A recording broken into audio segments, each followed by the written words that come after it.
कल मैंने एक टॉपिक कराया था, जब परसों एक टॉपिक कराया था, अगर आपको याद है, bill sine theta, force on a current carrying wire, याद है? उसी लिखी प्लीज, उसी के ऊपर बेस्ड ये topic, force on a current carrying loop place in a magnetic field, कल बताया था मैंने। ठीक है, उसी के आगे बस रिपीट कर रहा हूं उसको मैं, आपका रिवीजन हो जाएगा। ठीक है, टॉर्क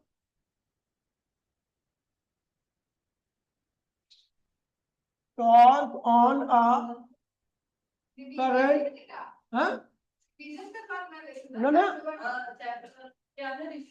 हाँ, मैं करवा दूंगा, लेकिन अभी मुझे थोड़ा सा ये कंप्लीट है ना, तो इसलिए मैं सोच रहा हूँ कंप्लीट करवाने वाले मैं करा दूंगा उससे पहले।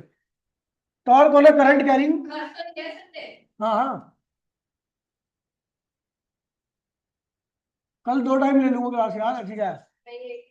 Torque on a current carrying loop,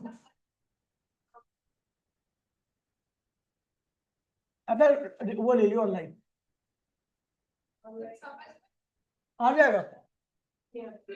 देखिए, torque on a current carrying loop, ठीक है, मैंने एक रेक्टेंगुलर लूप बना रखी है।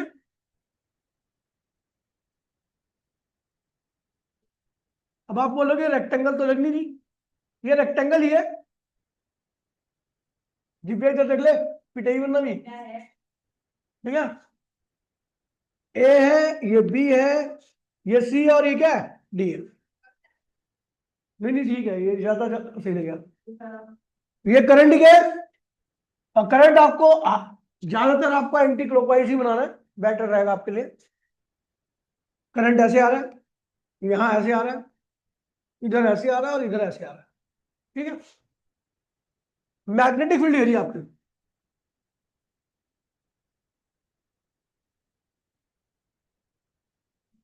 ठीक है।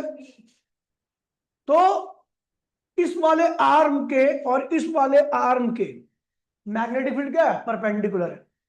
लेकिन इस वाले आर्म और इस वाले आर्म की बात करूं, तो मैग्नेटिक फील्ड के साथ इन्होंने कितना एंगल रखा है, थीटा, ठीक है, ठीक है।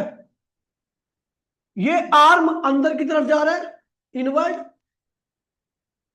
और ये आर्म क्या हो रहा है, बाहर की तरफ आ रहा है, आउटवर्ड।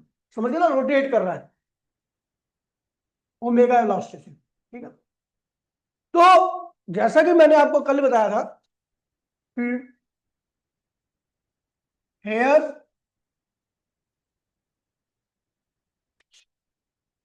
एफ सी डी क्या होगा। देखिए, ये करंट कैरिंग कंडक्टर, ये क्या है, अगर मैं सीडी को देखूं तो ये करंट कैरिंग कंडक्टर है, कहां रखा हुआ है, मैग्नेटिक फील्ड में। तो इसके ऊपर क्या लगेगा, फोर्स, फोर्स की वैल्यू क्या होगी, बिल साइन थीटा।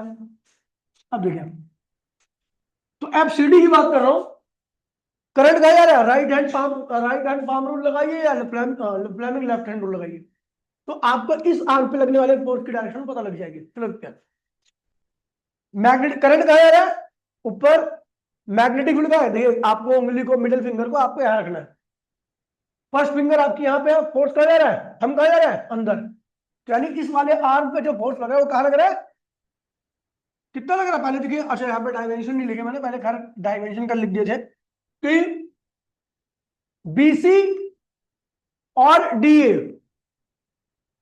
यानी इसकी लंबाई और इसकी लंबाई क्या है भैया, बी, और सी डी, अरे कोई दिक्कत नहीं है, ये कॉपी कर लियो, नहीं कुछ नहीं सब कुछ सेम आएगा, कोई बात नहीं, कोई दिक्कत नहीं है, ठीक है। सी डी की लंबाई ए बी के क्या है, बराबर है, और इसकी वैल्यू क्या है, एल, ठीक है। इसकी वैल्यू एल है, इसकी वैल्यू बी है, ठीक है। मैं सी डी पर फोर्स निकाल रहा हूं, फोर्स की वैल्यू क्या होगी, बिल साइन थीटा। आपको बता दूं, थीटा की वैल्यू यहां पर क्या है, 90 डिग्री है, क्योंकि यहां की लंबाई जो है वो मैग्नेटिक फील्ड के क्या है, परपेंडिकुलर है, बी परपेंडिकुलर टू एल, ठीक है। तो एफसीडी क्या आ गया, बिल। अच्छा, इसकी डायरेक्शन क्या होगी, क्या होगी? इनवर्ड। क्या होगी? Inward. F f b a b, f a b पे लगा रहा हूं मैं फोर्स। एफ ए बी पे फोर्स कितना होगा? मैग्नेटिक फील्ड कितनी है? V। करंट कितना है? I। लंबाई इसकी भी कितनी है? L। और साइन क्या होगा? 90। क्यों? क्योंकि भैया क्या होगा, यहां पर भी जो आपका मैग्नेटिक फील्ड है वो लेंथ का क्या है भैया? परपेंडिकुलर। तो यहां पे इसकी फोर्स की वैल्यू क्या होगी? बिल। डायरेक्शन क्या होगी? डायरेक्शन के लिए देखिए, अपनी उंगलियों को राइट हैंड पाम रूल लगा दिए, अपनी उंगलियों को इधर की तरफ रखिए, थंब को नीचे लाइए, हमको, अरे लेफ्ट हैंड रूल थोड़ा लगा, थंब को नीचे लगाइए तो फोर्स आपका पता लग जाएगा। देखिए उंगली मैग्नेटिक फील्ड हो रही, करंट कहां रहा है? नीचे। तो पाम कहां रहा है? ऊपर, यानी आउटवर्ड है।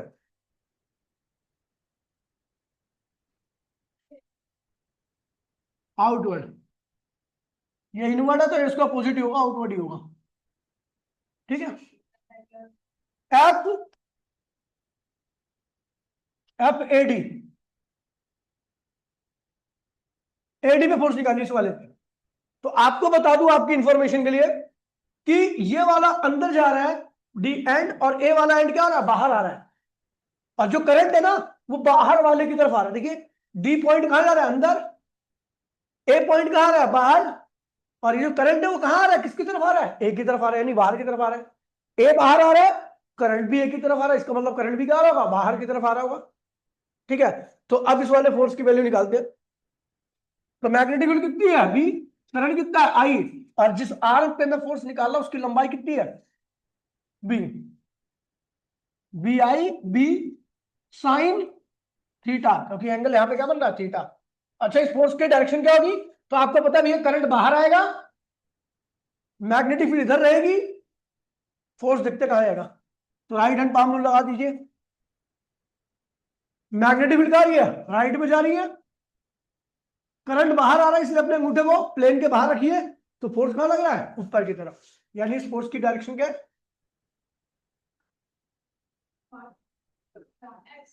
करंट कहां जा रहा है? सॉरी, मैग्नेटिक फील्ड कहां जा रही है? इधर। करंट कहां आ रहा है? बाहर की तरफ। तो फोर्स कहां जा रहा है? ऊपर की तरफ। क्या कह रही है?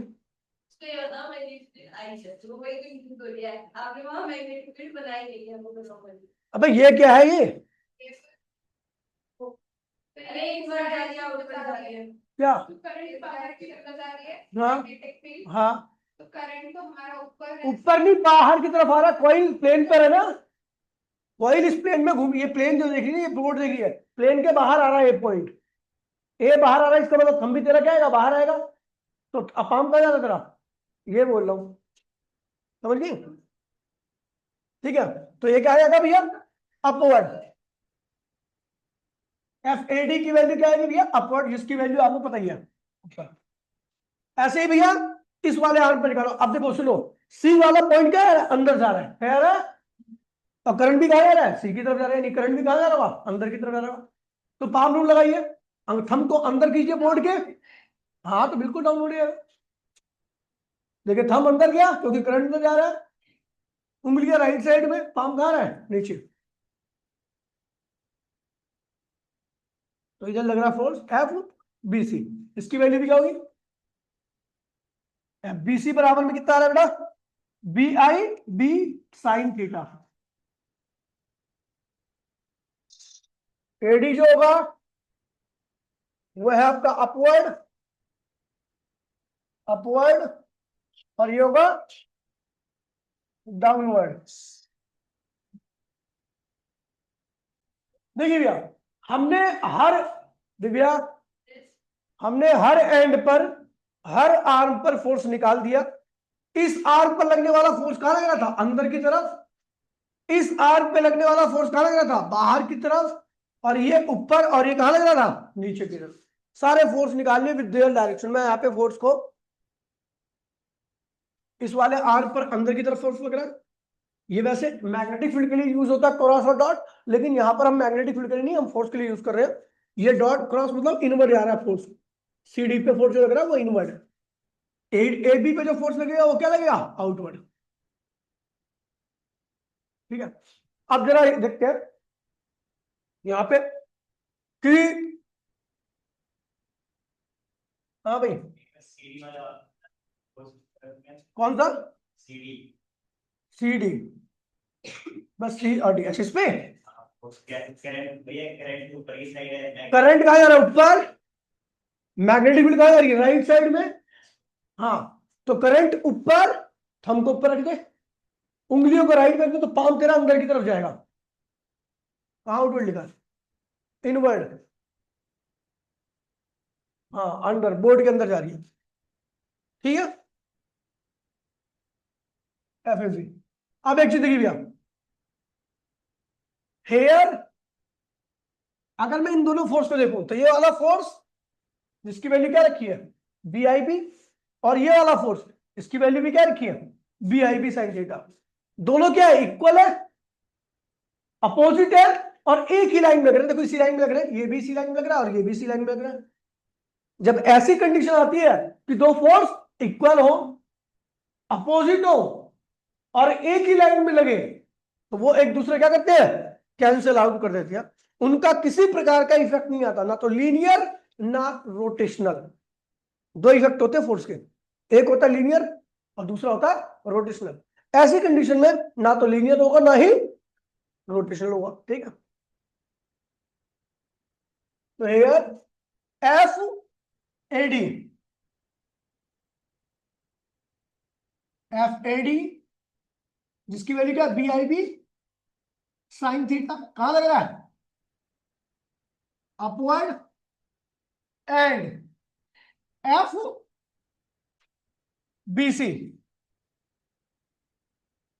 जिसकी वैल्यू क्या है, BIB साइन थीटा, ये कहां लग रहा है, downward. Are equal and opposite,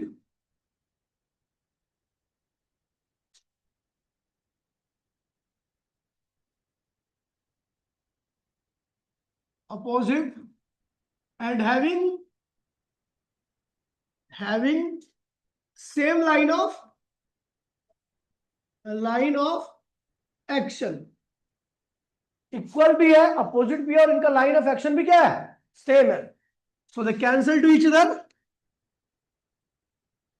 so they cancel to each other,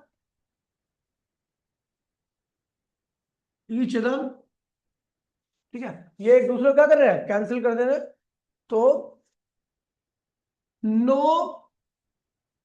rotational effect और नो ट्रांसलेशनल इफेक्ट। ना तो इनकी वजह से किसी प्रकार का रोटेशनल इफेक्ट आएगा और ना ही इनकी वजह से किसी प्रकार का ट्रांसलेशनल इफेक्ट आएगा। ट्रांसलेशन मतलब कि नॉर्मल मोशन। ठीक है, अब हमारे पास दो फोर्स बचते हैं। एक फोर्स ये है, अब देखो मुद्दे वाली बात आ रही है, बात मत करना बिल्कुल भी। और एक फोर्स ये है, ये तो कैंसिल हो चुके हैं, इनको मैं कल भी बता चुका था। अब एक फोर्स ये बचा और एक फोर्स ये बचा। ये क्या कर रहा है, हम देख रहे हैं दोनों भी इक्वल अपोजिट है। ये बिल इनवर्ड, ये बिल आउटवर्ड, लेकिन ये एक लाइन में नहीं लग रहे, ये अलग अलग लाइन में लग रहे हैं। इसकी इस फोर्स की लाइन होगी इस प्लेन के बाहर, और इस फोर्स की लाइन होगी इस प्लेन के बाहर। ठीक है, दोनों की लाइन अलग अलग है। जब दो फोर्स इक्वल हो, क्या हो, इक्वल हो,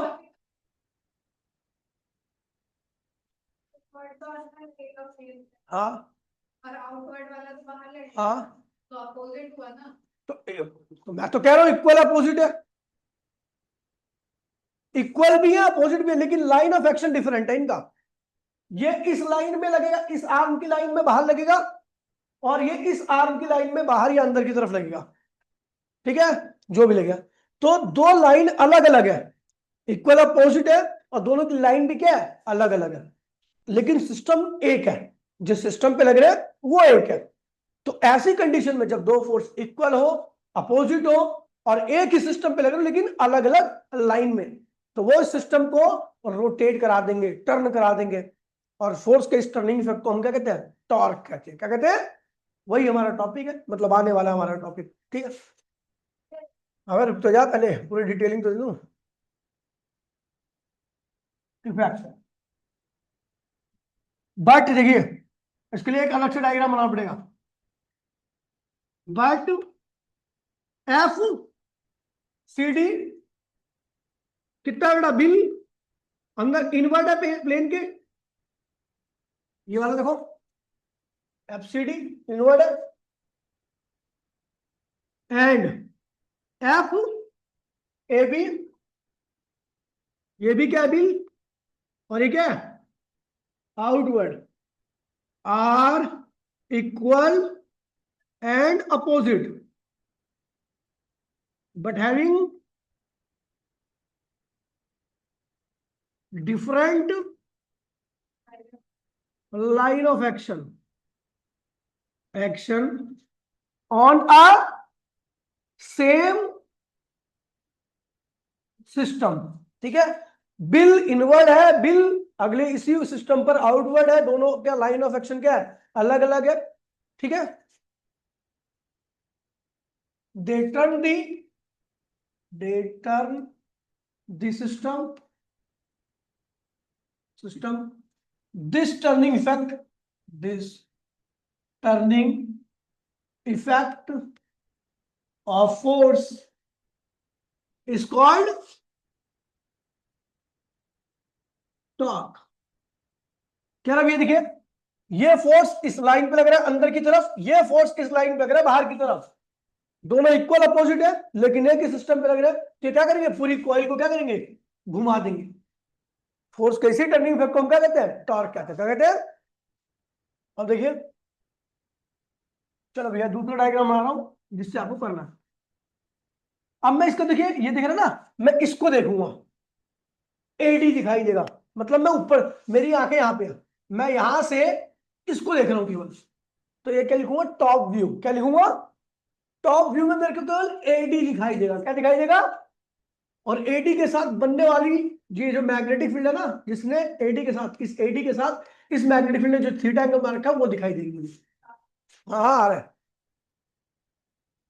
ठीक है, तो मैं, और एक बात और देखो कि जो एडी है ना, एडी में जो दिखाई देगा उसमें डी आपको अंदर जाता हुआ दिखाई देगा और ए आपको क्या दिखाएगा? बाहर जाता हुआ है। समझ गया? क्योंकि घूम रही है कोई ऐसे, तो डी जो होगा आपको अंदर जाता दिखाई देगा और ए क्या होगा? आपको बाहर आता दिखाई देगा। आप ऊपर से देख रहे हो, तो मैं यहां पे बना रहा हूं डायग्राम टॉप व्यू। हाँ, टॉप व्यू। डी क्या होगा? अंदर दिखाई देगा और ए क्या होगा? बाहर दिखाई देगा। अच्छा, डी वाले पे जो फोर्स लग रहा है, डी वाले पे इनवर्ट फोर्स लग रहा है, देखो इधर देखो, डी वाले को जो अंदर ले आ रहा है वो कौन सा फोर्स है? F c d. और ए वाले को जो बाहर ले आ रहा है वो क्या है? F a b. तो ये है एफ सी डी और ये है एफ बाहर ला रहा है। मैं टॉप से दिख रहा हूं, ए बी है ना, ए बी था, इसकी वैल्यू क्या थी? बी, और इसकी वैल्यू भी क्या थी? बी। अच्छा, ए से ए पॉइंट देखोगे तो ए पॉइंट से मैंने एक मैग्नेटिक फील्ड भी बना रखी है जिसने इसके साथ कितना एंगल रखा है? थीटा। तो हम वहीं पे करते हैं, ए पॉइंट से एक मैग्नेटिक फील्ड बनाते हैं, थीटा एंगल बनाते हैं। ठीक है, ठीक है। अच्छा, इसकी लंबाई क्या थी आपको पता है? डी से लेके ए तक की लंबाई क्या थी? बी। क्या थी? बी। समझ गया? अब मैं थोड़ा सा इसको आगे बढ़ाता हूं, तो ये लाइन है, ये मैंने कंस्ट्रक्ट की है। ठीक है, ये ए डी हो गया, ये डी हो गया है।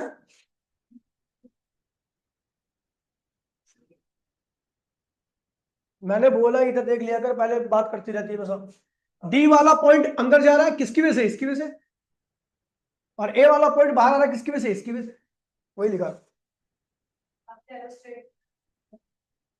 ठीक है, इस डायग्राम को मैंने टॉप व्यू बना दिया।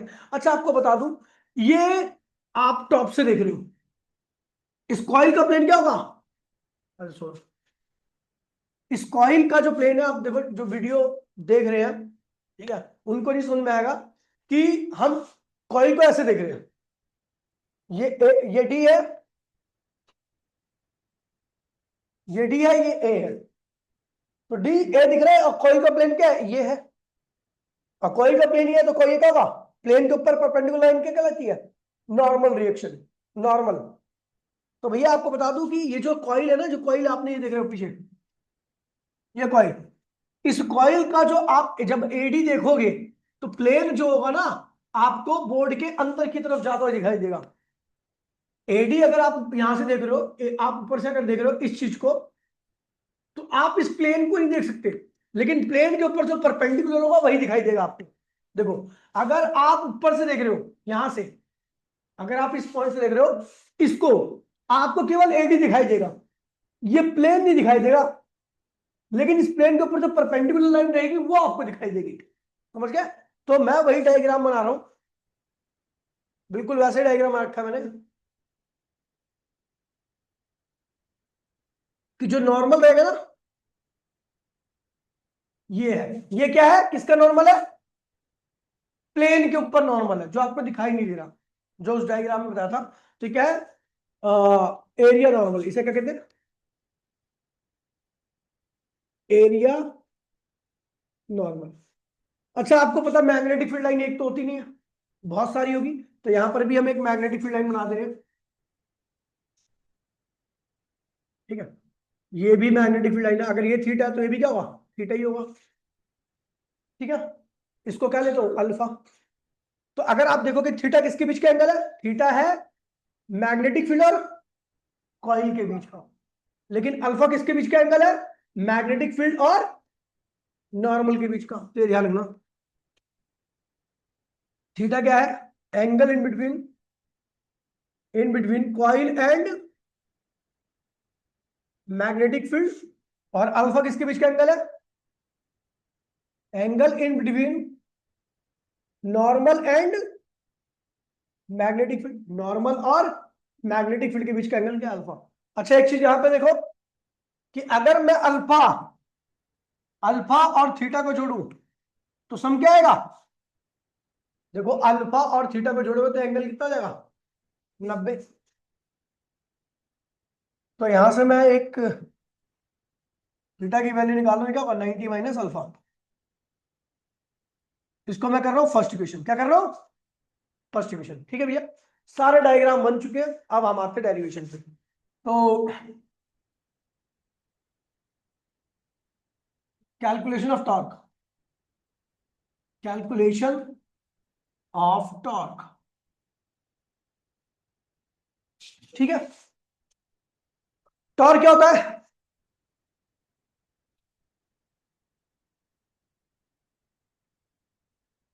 तो भैया टॉर्क होता है either force, either either force, क्यों, क्योंकि दो फोर्स होते हैं, दोनों क्या होते हैं, इक्वल होते हैं, तो दोनों में से कोई सा एक फोर्स इनटू में perpendicular separation in between forces. ठीक है, अच्छा दोनों फोर्स की वैल्यू कितनी है, जो घुमा रहे हैं मैं उन्हीं फोर्स की बात करूंगा, जो टर्न करा रहे हैं उन्हीं फोर्स की बात कर रहा हूं, तो उन फोर्सेस की वैल्यू कितनी है, बिल क्या है, और ये रहा एक फोर्स, ये रहा एक फोर्स, ये चुप हो जा, इन दोनों फोर्स, ये फोर्स की लाइन ये रही, ये फोर्स की लाइन ये रही, इन दोनों फोर्स की लाइन के बीच में परपेंडिकुलर सेपरेशन क्या है, ये देखो, इस फोर्स की लाइन क्या है, ये इस फोर्स की लाइन ये, और इन दोनों लाइन के बीच में जो परपेंडिकुलर सेपरेशन है वो क्या है, ये है ना। चलो इसकी वैल्यू निकालते हैं। अगर मैं इस ट्राइंगल को देखूं तो इस ट्राइंगल में ये क्या होगा, बेस होगा, क्या होगा, इसको लिख देते हैं पी, नाम देता हूं, इसको नाम देता हूं एपी। इन दोनों फोर्स के बीच में जो परपेंडिकुलर सेपरेशन है वो क्या है, एपी है, क्या है, तो यहां पर मैं लिख देता हूं एपी। AP, ठीक है। अच्छा, अगर मुझे इसकी वैल्यू निकालनी है तो मैं जानता हूं कॉस थीटा होता है। कॉस क्या होता है? परपेंडिकुलर अपॉन में बेस बाय में हाइपोटेन्यूज, बेस बाय में। तो भैया बेस क्या है यहां पर? AP। और हाइपोटेन्यूज क्या बेटा? इसकी लंबाई, इसकी लंबाई कितनी बेटा? B, small b। AP की वैल्यू क्या आएगी? B cos theta. तो भैया हम आते हैं अगली टॉर्क इक्वल्स में बिल और ए क्या होगा? B cos theta. Torque equals में क्या होगा? BILA LB। L इंटू में B क्या होता है? एरिया। क्या होता है? एरिया। तो टॉर्क इक्वल्स में क्या होगा? BR cos theta if coil consist with n turn. If, ये तो एक टर्न था, मान लीजिए कॉइल में केवल एक टर्न है, जो हमारी लूप बनी है उसमें केवल एक ही टर्न से बनी है, तो ये हो गया if coil consist with n turn. मान लीजिए उसमें n टर्न है, एक नहीं n टर्न है, तो n से मल्टीप्लाई करने वाला टॉर्क क्या होगा? बीना बीना cos थीटा। तो ये एक रेक्टेंगुलर कॉइल जो कि मैग्नेटिक फील्ड में रखी गई है और उसके ऊपर, हाँ हाँ n,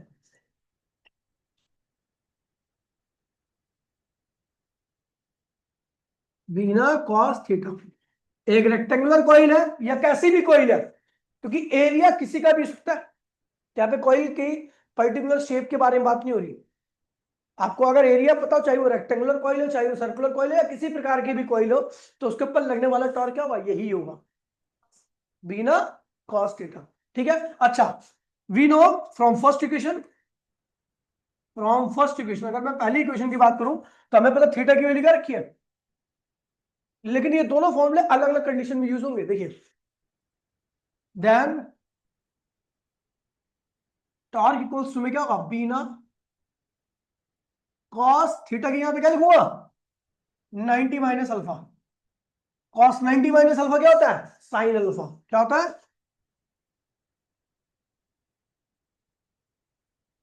बीना साइन अल्फा।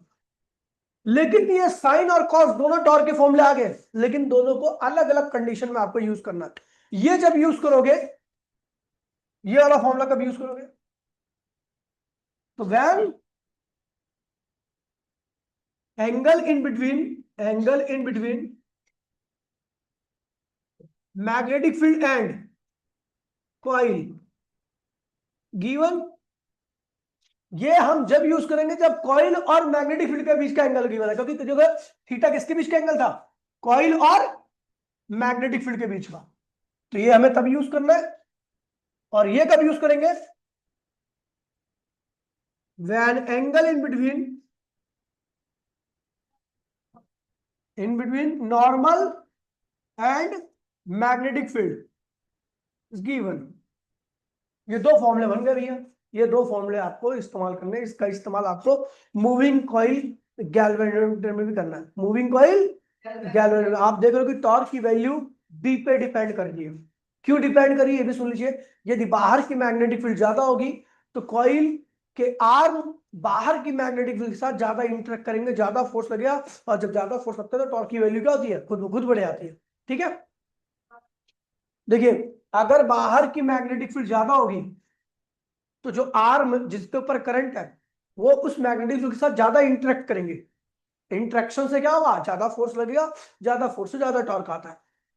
अगर कॉइल के ऊपर ज्यादा करंट है तो जाहिर सी बात है कॉइल ज्यादा स्ट्रॉन्ग मैग्नेटिक फील्ड क्रिएट करेगी, बाहर की मैग्नेटिक फील्ड के साथ ज्यादा इंटरेक्शन होगा।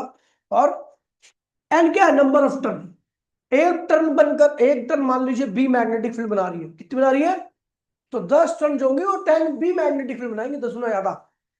तो यानी नंबर ऑफ टर्न बढ़ाने से मैग्नेटिक फील्ड स्ट्रांग हो जा रही है, तो इंट्रैक्शन स्ट्रांग हो जाएगा और टॉर्क ज्यादा लगेगा। एरिया, आपको पता है छोटी चीजें आसानी से टर्न नहीं करती, लेकिन बड़ी चीजों का एरिया ज्यादा होता है, वो आसानी से, हाँ खिड़की को एक बार फोर्स लगाएगी थोड़ा सा घूम करके रुक जाएगी, लेकिन दरवाजे को एक बार फोर्स लगा दो पूरा घूम जाता है। ठीक है। तो बड़ी चीजों के अंदर जिसका एरिया ज्यादा होता है उसके अंदर टर्निंग इफेक्ट क्या होगा, ज्यादा विजिबल होगा। ठीक है, तो ये ध्यान रखना। तो ये टॉर्क के तो फॉर्मूला आ गए, ठीक है, लेकिन हमें ज्यादातर इस्तेमाल इसी फॉर्मूले का करना है, इस वाले का। ठीक है, ये बहुत इंपॉर्टेंट फॉर्मूला है। ठीक है, पूरी डेरिवेशन है, ये डेरिवेशन 3 नंबर की आती है प्लस 2 नंबर का न्यूमेरिकल आता है इससे रिलेटेड। हाँ गैल्वेन इसका भी लगा सकता हूँ मैं, कोई दिक्कत नहीं है, लेकिन ठीक है गैल्वेनोमीटर में हम वही लगाएंगे। ठीक है, मूविंग कॉइल गैल्वेनोमीटर में अल्फा की वैल्यू वहां पे हमेशा क्या होती है, 90 डिग्री होती है।